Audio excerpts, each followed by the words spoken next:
Welcome to the Learning Pines YouTube. We hope this video helps.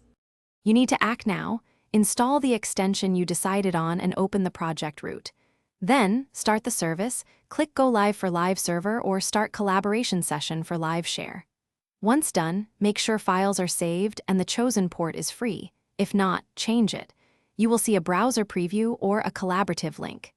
This first step gets a running instance. It verifies visibility and connectivity before you move into configuration and deeper testing. Now you configure the important differences and why they matter.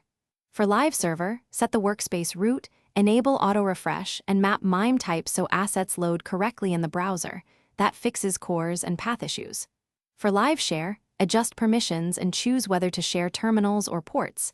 This controls security and collaboration depth. Once configured, test a code edit and a restart.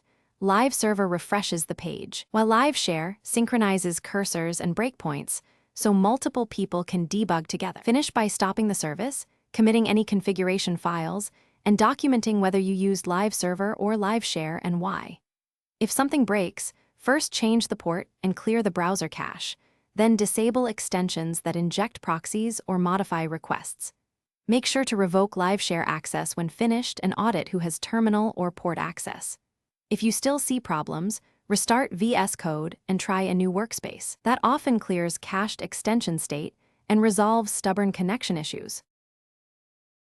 Thanks for watching. Consider subscribing if we helped you.